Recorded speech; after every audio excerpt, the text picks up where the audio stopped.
Hi guys, welcome to our channel mister Sisindri. Manikanta Bigg Boss Telugu season 8లో ఒక సంచలన contestant అని చెప్పవచ్చు.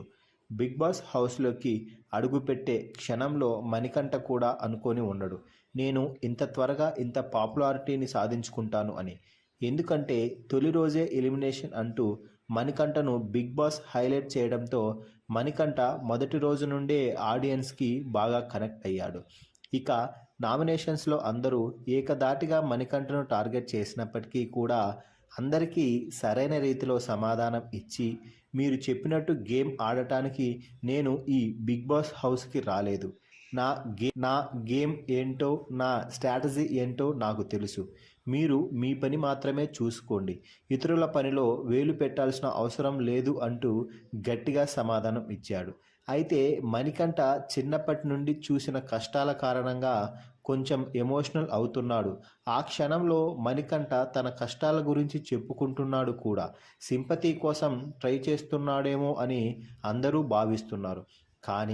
కానీ మణికంఠ ఈ 3 రోజుల గేమ్ ప్లాన్లో సింపతి కోసం ట్రై చేసేలా కనిపించడం లేదు. తాను అనుభవించిన కష్టాలు, కార్చిన కన్నీళ్లు ఒక్కసారిగా గుర్తుకు వచ్చి ఎమోషనల్ అవుతున్నాడు. బిగ్ బాస్ హౌస్లో మణికంఠ ఒక్కడే ఎమోషనల్ అయ్యి కన్నీళ్లు పెట్టుకోలేదు. ఎంతోమంది గత సీజన్స్లో కంటెస్టెంట్స్ తమ జీవితాన్ని తలుచుకొని ఎమోషనల్ అయ్యారు కూడా.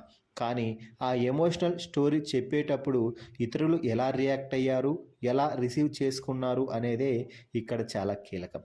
మణికంఠ ఎమోషనల్ అయ్యి తన కన్నీళ్ల కథ చెప్తుంటే హౌస్మేట్స్ చప్పట్లు కొట్టారు.